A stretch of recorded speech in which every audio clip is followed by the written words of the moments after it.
आगे जाके MNC companies में काम करें। उसके लिए जो भी इंस्टीट्यूट्स की जरूरत है यहाँ पर, ताकि हमारे बच्चे और अच्छी ऊपर की शिक्षा ले सके और कहीं अच्छी जगह काम ले सके। जो हमारी बाहर की कंपनियां हैं इतनी तादाद में हैं, उनमें अफसरों की नौकरियां मिल सके उनको, ऐसा हमारा मानना है।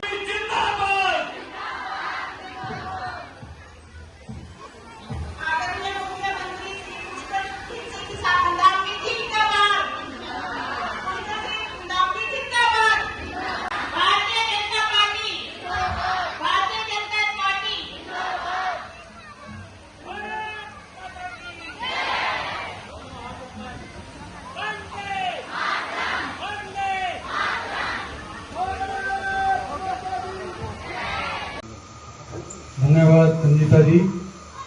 और जो भी रंजीता जी ने कहा कि कार्तिकेय शर्मा जी ने गोद ले रखा है, आपको पता है कार्तिकेय शर्मा जी कौन है?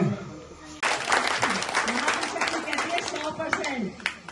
अब इसमें कोई दो राय नहीं है कि भारतीय जनता पार्टी की सरकार बनने जा रही है और आपकी सरकार बनने जा रही है, मोदी जी की सरकार बनने जा रही है, नायब सिंह सैनी जी की सरकार बनने जा रही है।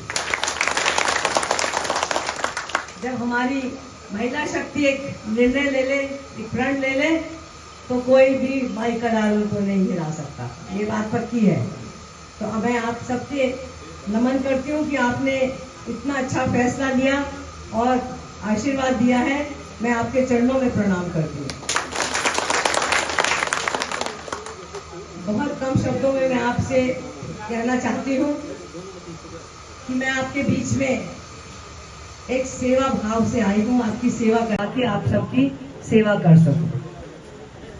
सबसे पहले डॉक्टर साहब ने जो 2-3 बातें की है, मैं उसका जवाब देना चाहूंगी। डॉक्टर साहब ने सड़क की बात की है, तो डॉक्टर साहब मैं बिल्कुल आपकी बात से सहमत हूँ कि सड़क की बहुत बुरी हालत है और इस सड़क पे तो हम एक ही बार चल के आए तो हमें कमर में दर्द हो रहा है। आप लोग रोजाना चलते हैं तो मैं आप सबका दर्द समझ सकती हूँ। और दूसरी बात है बेरोजगारी की, कि हमारे नौजवान बच्चे यहाँ पढ़े लिखे हैं और ऑब्वियसली उनको रोजगार चाहिए। डॉक्टर साहब, सड़क का बंदोबस्त है वो हम प्राथमिकता के साथ कराएंगे। और वो मैं इस विश्वास के साथ कह रही हूँ क्योंकि कार्तिकेय शर्मा जी जो हमारे छोटे सपुत्र हैं और राज्यसभा सांसद हैं और इन्होंने आपका क्षेत्र गोद भी ले रखा है, तो उनके माध्यम से मैं ये आपको बताना चाहती हूँ कि उनसे कह के हम आपकी जो सड़कें हैं वो सबसे पहले दुरुस्त कराएंगे और पीने के पानी का जो आपका बंदोबस्त है उसको भी दुरुस्त करके इस क्षेत्र को हमारा मानना है कि हम इसको अर्ध पहाड़ी क्षेत्र घोषित करवा दें ताकि आपको वो सारे बेनिफिट मिल सके जो और अर्ध पहाड़ी क्षेत्र को मिलते हैं। चाहे वहाँ पर चाहे 2 घर भी थे और चाहे जहाँ 1 घर भी था वहाँ तक पानी पहुँचाया उन्होंने, क्योंकि उनको ये था कि जो मूलभूत सुविधाएं हैं ये हर नागरिक का अधिकार है और उनको मिलनी चाहिए।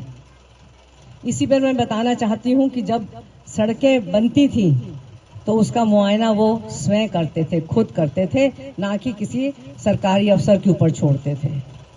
और आपको बताते हुए मुझे खुशी भी हो रही है कि उस समय की गांव की सड़कें बनी हुई आज भी उतनी मजबूत और कायम है, क्योंकि इसमें पूरा मटेरियल डला है।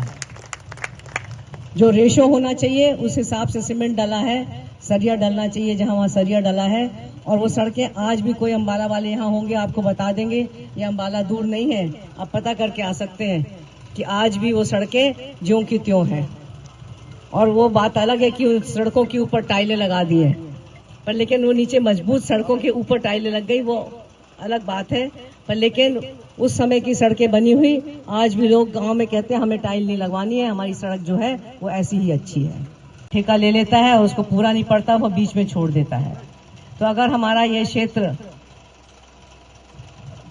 अर्ध पहाड़ी क्षेत्र डिक्लेयर होगा तो आपको इन सब चीजों की रिलैक्सिटी मिल जाएगी। गवर्नमेंट इसमें रिलैक्सेशन देती है, तो ये काम करवाने मुश्किल नहीं होंगे, ये मैं आपको बताना चाहती हूँ। और खास करके जो सड़क की जो दुर्दशा यहाँ पर है वो मैंने खुद स्वयं देखी है। आपके बताने से पहले ही मैं उस पर चल के आई हूँ, तो मैंने उसमें देखा है। और मैं आपकी बात से भी सहमत हूँ कि गांव में पैसा बहुत आया है पर वो सही तरह से उपयोग में नहीं आ सका है। जो सड़कें बनी है वो अच्छी क्वालिटी की नहीं बन पाई, उसका मटेरियल अच्छा यूज नहीं हुआ, इस वजह से वो इतनी जल्दी खराब हो गई है।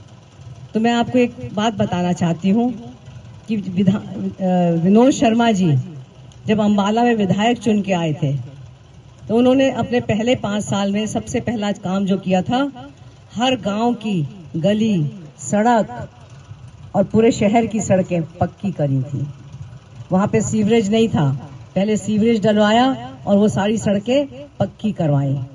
कोई एमएलए बनने आई हूँ, एमएलए बनने की नहीं जरूरत मुझे, मैं सिर्फ आपकी सेवा करने आई हूँ। और मैं चाहती हूँ कि आप सब मुझे ये मौका दें कि मैं आपके बीच में आके आप सबकी सेवा कर सकूँ। और मुझे आपके क्षेत्र में ये तीसरी मीटिंग रखी है मैंने, और सबसे ज्यादा दिक्कत यहाँ पर आई है सड़कों की आई है, और आपकी जो खेत है उसको बाढ़ करने की दिक्कत आई है, क्योंकि आप लोगों का व्यवसाय खेती बाड़ी का है, जानवर आते हैं, यही बात है सरपंच जी। तो वो मेरे नॉलेज में ऑलरेडी आ चुकी है, ये तकलीफ है आपकी, उसको दूर कराने का काम करूंगी मैं, ये मैं आपको विश्वास दिलाती हूँ। ऐसी सड़क बनेगी कि कई वर्षों तक उसमें एक दाना भी नहीं उखड़ेगा, रोड़ी नहीं आएगी ऊपर, ऐसी सड़कें बनेंगी।